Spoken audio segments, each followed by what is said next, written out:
I have a short testimony that I want to share.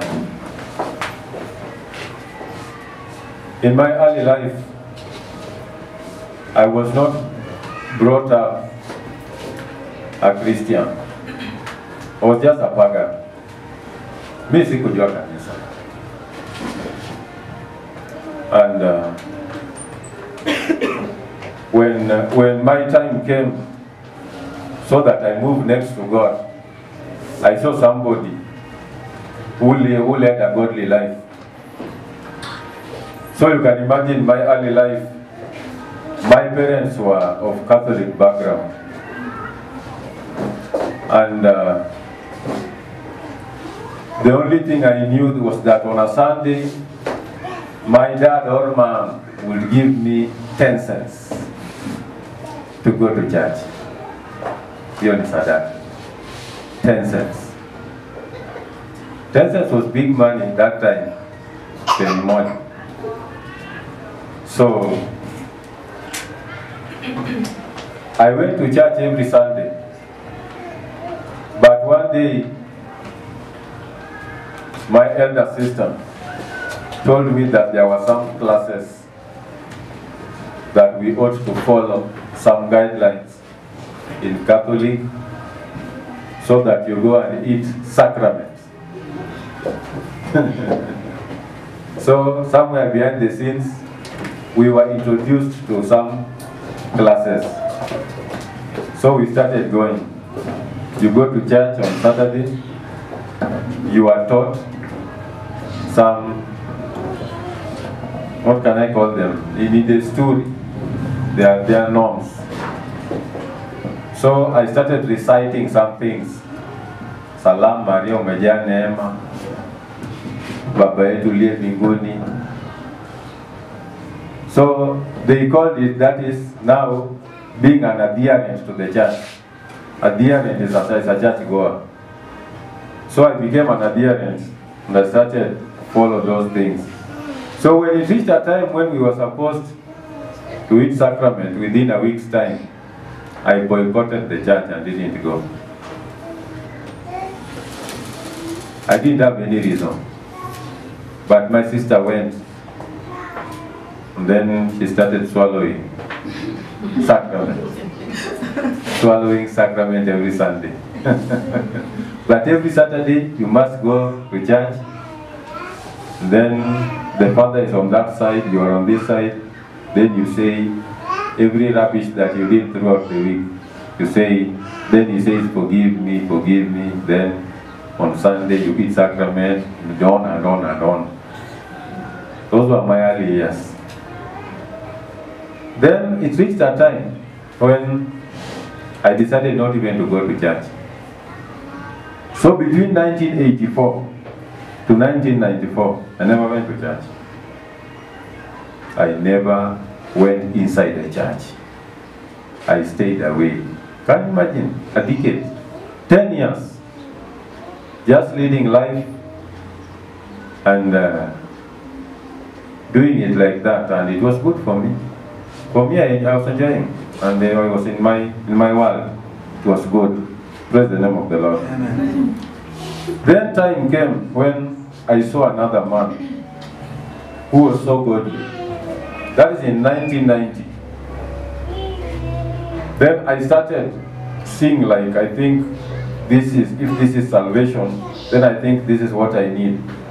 So I saw a man of God who was a caretaker in a plot, and he told me, come, I stay with you. So there are some things that he spoke in my life which were very real, and I wondered how he got them. Then I learned that he knew God more than the people I know knew God. So I started envying that, and I said, I think now I need this salvation. So one day I dreamt. I went to his homestead. Then in his homestead there was a gathering, church gathering. Then in this church gathering, everybody was wearing white. Literally, they were wearing white. So in the dream that I saw myself wearing the green when they were all wearing white. Then the next day I told him, this is what I dreamt. I dreamt that we were seated round table, and I was the only one who was wearing dark green, but everybody was wearing white. Then this man literally told me, that means that you have to wear white like us. But I didn't understand anything. That was heavenly language, I didn't understand. But when he told me, I just said, now how do I do that? In the dream. How do I do that in the dream? Do you know there is language that is beyond others, isn't it? So it was that language at that time was beyond me. So I didn't understand anything. Then he told me, I can see that one day you will become a pastor. I can see you are a very huge man. Then he told me, you will be a pastor one day. Then now you will understand what I'm telling you. So with the time, in the year 1994, when I went to church,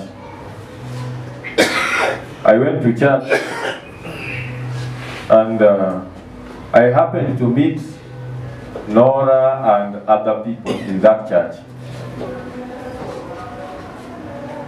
Then now I began familiarizing with church now. And I saw another kind of church, not like the Catholic. Catholics, they have their Bible, they have their booklets, they have their sequence that they follow yearly. Yearly it looks the same. It's just the same thing that they recite every year. But now here, they used to take the Bible, they look for a verse, they teach, then they reflect to my life. I say, this is new. It was totally new to me. Then, with the time, after some months, I got saved. Then when salvation came, in the year 1995, I mingled amidst people who said they were godly, but according to me, they were carnal. According to me. Because I stayed with them, I saw them, I knew what they did behind the curtains. We stayed with them every day, we saw what they did. That is in Kayole, Soweto. I lived in Githurai at that time. We used to come all the way. 1720, we would come all the way to Kayole, then we would go to Soweto there. So Soweto is not very new to me, and Kayole is not very new to me. Those were those years. So, little by little, when I got saved, there came time, like today was your time to be baptized. So there came time for me to be baptized. Well, it was not the same, the way yours was conducted. Ours, the only difference was there were verses we were given to recite and to master. You master them and you recite them. Then you are dipped into the water. So the ones that I was given, I remembered very well, and I recited them very well. And then baptism happened. Then after that baptism, we were told that for 40 days and 40 nights, we were told, make sure that you don't err, sin or nothing. And if at all you ever err, come to the pastor and tell him that you erred and what error you did. That is where I saw a myriad of things, yani a multiple of things that happened within that time. Some people fell from grace. Some people left salvation. Some people grew tired and put the Bible down and walked away. Some people walked away from the fellowship. But I stood ground and said, if at all I did vow and swear on oath that I'll be here, then I'm here. So little by little, I started dreaming, became a great dreamer. So I would dream, I'll dream a verse. I'll wake up in the morning and read that verse that I dreamt. It will be equivalent to what I dreamt. I will wake up, Galatians 6, verse 7. I will read and say, yeah, that's what I dreamt. Then I will dream again another verse the next day, another verse the next day. So that is how God gave me the verses that sometimes I just give. Not that I had them. God gave them to me. Why? Because there was some diligence in me. I'm not saying this to brag or boast, but I'm saying this to tell you how much when I found a different God from the other one that there was in the family, then I stuck to this and I moved closer. So the much that I moved closer, I was introduced to evangelism.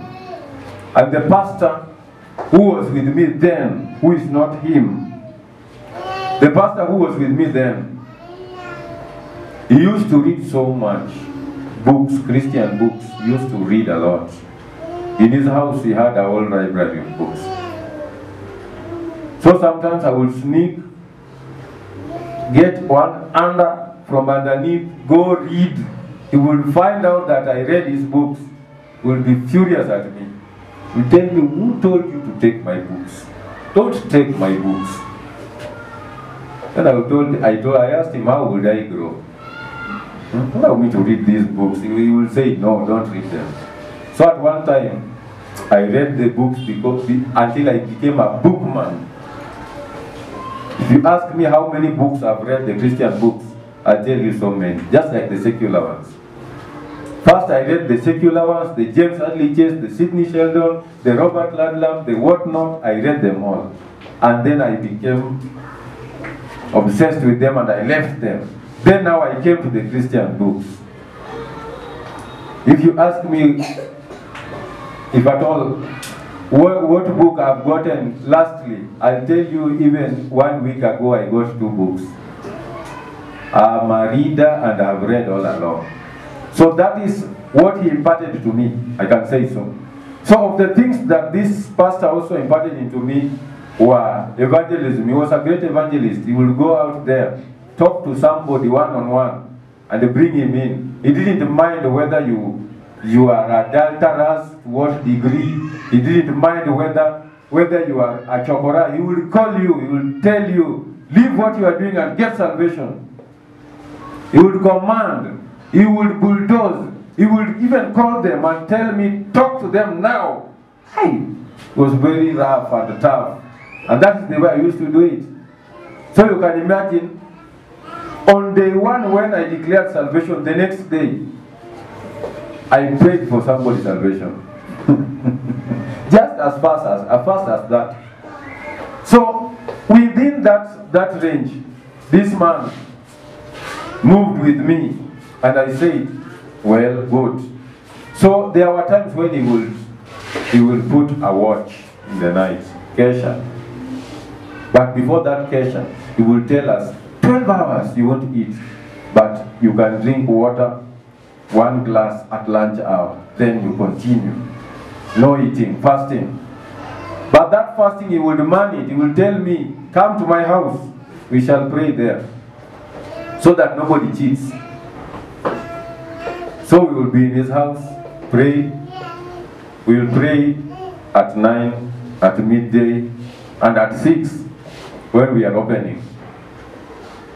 Then after that he will tell us, now from here we eat supper, then we go to Kesha. I'm telling you, this man was used of God, and he used to sing. The hands that you see me clap, he could clap twice harder. He could clap twice harder. The way I clap, I know I don't clap. That guy could clap twice harder. You can imagine. And he could dance. He could sing. So when he brought me up, and I also was given to what he was doing, many people who were around who were not willing to go with him stood aside when I rose. And I rose very rapidly and overtook the people who were there. Then one day I started complaining. What was I complaining about? I started telling the pastor, you have given me 7 dockets, yet we have other people here. Why can't you give them other documents? He told me, you don't know these people. I asked him how, but I see them. They come here regularly, and they are here. They adhere to the things that we do. This is what this man had to tell me. One day I'll let you know. So I waited for that day, like tomorrow. So one day I pestered him until he told me, come now, I want to tell you why you have all these portfolios. Come, I tell you, because I was the Mwekazina, I am the Karania pastor, I am the Kijana assembly. There were all those names. Yeah? So I was so obsessed and tired of them that anything that would happen, arise, I was the one to stand and give the matangazo and what have you. Then I was fed up of that. I told him, my friend, you must also delegate some duties to these people. So this is what he told me. He told me, he asked me, who of these people do you think is fit to take what post? Then I told him, Jairus. He told me, don't you know that that man sells bang? I told him, and you have him here. I asked him, and you have him here in church? He told me that man is not fit. He told me, again I told him, there is a certain lady by the name so and so. I said, no, that lady does this and this behind the curtains. And I said, now then, does it mean that me and you are the only people who are going to heaven and these people are not? So we are leading our own junk? Are we not going anywhere? Then he told me, it is good for us to bear with them. Yes, the Bible says bear with one another. These people are not perfect. But we have to bring them along and to show them the way. So stay with those dockets and don't ever complain. I didn't complain again. Amen? Amen. So I started reflecting like, so does it mean that my pastor goes by spirit and not by sight? Me, I was going by sight. I was looking at the people by sight. By sight, I could count the numbers. I could count the numbers. I would say, we are so many. Now I have a query now. This query now is not part of what I'm saying, but it may be part of it as well. Do you think you are up to the task? Are you coming to church because you love it? Are you very sincere? Are you really in it like I was in it in those days? Do you think you are scoring? Or you are just there? Do you think so? Now that you've been baptized, now that you have gone another level, do you think that you are yes to the task? Yeah. Am I talking to somebody? Yes? Yes? Do you think so? I had only one yes. Yes? Yes? Yes? Yes? Yes. Now they are ahead. Yes? Yes. Allow me to say this. Why did I just decide to give a testimony? Many a times when I look at the church and I see people who go by sight, they know what they want. I want that. They know what they want. I want that. They go by sight. When we weigh in who is to come, we go by spirit. When I tell you you can teach, it's not by sight. When I tell you can sing, it's not by sight. Now you can attest to it that the pastor has got a very difficult time to choose who does what. Because maybe 10 people are equal to the task. Whom will I take? How will that person feel? It's difficult. Praise the name of the Lord. Amen. Amen? Amen. So here we are. I have dreamt and God has elevated me. Then came the time for matrimony. Then I got married. Then after that, the church broke. Some people had to flee. Then I also decided to take off. And I said, now where are we fleeing? Yet we have been saying that we are going to heaven. Now where do we flee? Now what is this? And I was very young in such things. I had never seen people walk away from a church where they have been groomed. So I said, now what is this? Someone just told me, let's go. I was, William Toto anashikwa kwamba twende. That was the way I was taken, and then we went. So when we went there, the name that we used to use, we no longer use. We look for another one. So a certain man of God in Githogoro. Who knows where Githogoro is? Githogoro, Kawangwari. There's somebody there in Githogoro. He has got a certificate we shall use. Hey! When we looked at the man is putting on a hat with the lines. He tells us, you are going to be under me. So one day we merged with that church. Then they have their ngoma and what have you, as we have our keyboard. Well, we couldn't drive. But we were there. Everybody is singing. When one person sang, we sang for 3 hours. Saying, hey, is this the way it is done? Hey, this is strange. So we mingled with others whom we didn't know. And that was it. Then I said, is this church now? Then now maturity started creeping in. Then now I said, the Lord, if it is this way, then now I want to go another way. Then I decided to come out of that church. Then I joined Pastor Ted in 1996. Praise the name of the Lord. So whenever I see some things that are happening right now, and the way things are happening inside here, I know who has passion. I know. Because we were there. You know, when John does some things and Ariel does some things, they think that they are smarter than us, because they think that we were never small. We were also that age. We passed there. And now we are here. We must use our IQ to give you some space. We are just trying to tolerate. Yeah? So just imagine, it is so even to the people, the congregation that is sitting before us today, that we were once there sitting in those pews, warming the seats. Then one day we rose to the occasion to be people who can now give the word. This happened. This happened. We were also told, don't do this, don't do this, do this. We were told.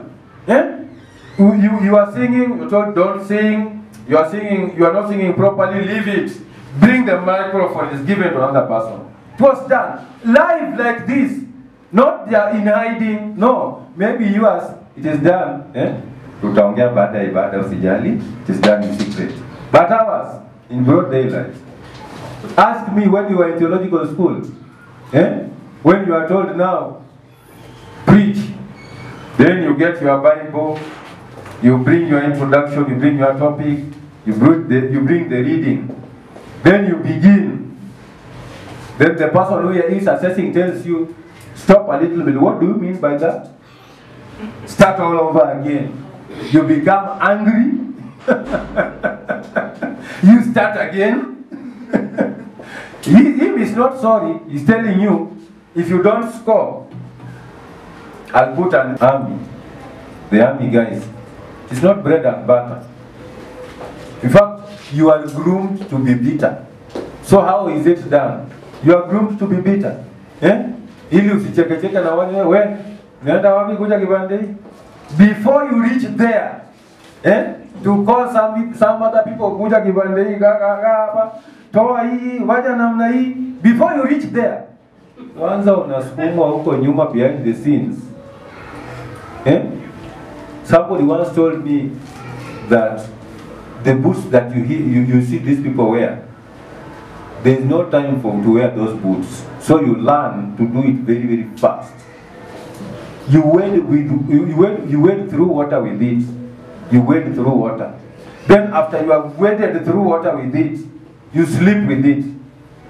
In the morning when you are woken up, you only sleep 2 hours. Then you are woken up, you rise on your feet and you go for teasy. Roadworks. You run and you imagine the boots are filthy, but you don't even complain. You don't have to. You are told next day you are the one who is going to train the others. So you are on course. Everything is done on toes. You clean your gun very, very fast. You put it in position. Your uniform. In fact, you drink tea like you don't want to drink it, and you are hungry. You drink it. It's very hot. You drink it very, very fast. Then you march out. It is not bread and butter. Imagine that's a soldier who is not of God. That's just a normal soldier. Now what about a soldier of Christ? If it is used the same, how will it be? Some will leave church, say, hey, come here, you soldier, basi wacha ikae. Then you will want to call yourself a commander. That there is a clip that I really enjoyed about Pastor Nganga. That guy is very sober. I wish people were as sober as that man. He answered some queries, said, this guy is good. In fact, he has become even a celebrity. He is not offended when people say Matuta. He's not offended. He takes guts with it. He says, yes, even if you don't have Matuta or whatnot, I don't care. As long as I know that what I'm doing, the Lord is behind it. That is what matters. Yes, he was asked, now how can you get your spirituality? And you have not even gone to school of theology. This is what he had to say. He told the presenter, I think it's the Jambo guy, he told that presenter, God will only look at the works that are done in the pulpit where I am. That is what will qualify me.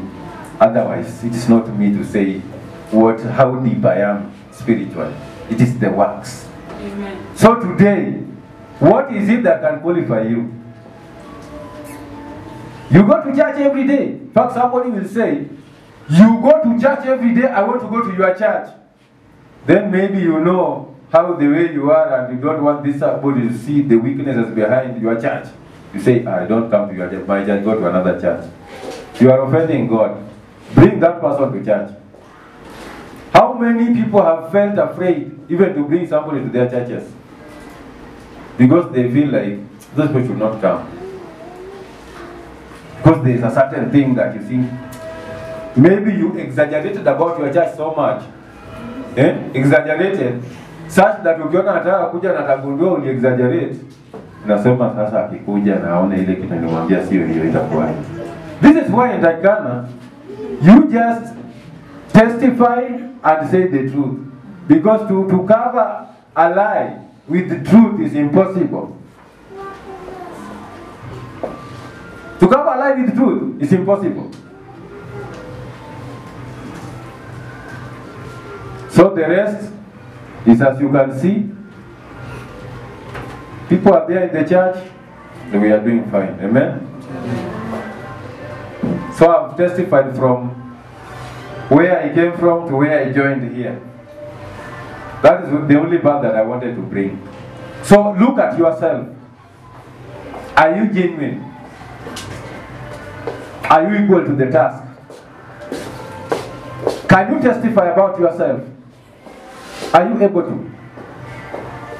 Are you able to speak strongly about yourself and say, this is what God has made me to be? How confident are you? Are you afraid even to testify about your past? Yeah, I can say about my past. Because my past doesn't dictate my future. My future is in God's hands. And the Bible says that the things that I have not seen, the things that He has for me in store, why should I fear? So when fear comes in, then we are wanting. There's somebody in the Bible, I think Acts of the Apostles, there's somebody, Apollos. Yes, Apollos was a Macedonian, a Iscandrian. A Macedonian from Iscandria. And this man was very eloquent in speech. He knew the scriptures very well. But he only knew up to the baptism of John. He didn't know much. He was in church. Then it was not until he met Priscilla and Aquila, who told him, now come we show you mighty greater things, even the baptism now of Jesus, baptism in the Holy Spirit. So now that we have done the other baptism, this baptism of John, baptism of repentance, now there is a baptism of fire that now you should also be brought into, so that you go to the notch, the other notch, a notch higher. So this day I want to tell us, yearn to grow, have a desire to grow. It will be for your benefit. If there is a craving, yani kama kuna moto inakuja drive ya kwamba uende your next level, pray about it. Tell God to increase it, to accelerate it, so that you go by the Spirit. If you go by the Spirit, you will know whether God has lifted you. If you go by the flesh, you'll know that you just walk from there to here. That's by the flesh. But by the Spirit, you will know, because you will move from point A to point B spiritually. You will know even by how you used to pray and how you pray now. Then there will be maybe how now you want to pray. Yeah? See, many of you see Tony as an icon. Pray like him. Yearn to pray in tongues. That's another notch higher. Don't just be merry and feel good that when he's around it is good. Yearn to be like him, speak in tongues like him. Now I pull your IQ and I pull your fasting and praying. Then you pull yourself up. And when you do that, God will start seeing now other pastors being groomed in the church. That's how pastors are made. That's how pastors are made. So it is up to you to walk up, to wake up, to stand up, to rise to the occasion, and to be there.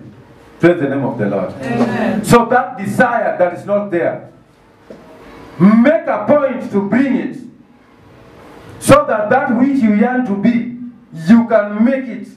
How? On your knees. Let us all rise. Praise the Lord.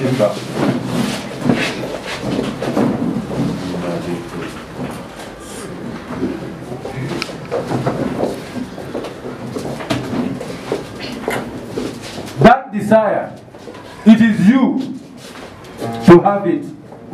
It is you to create it. It is you to bring it. And bringing it, you must desire it. When you desire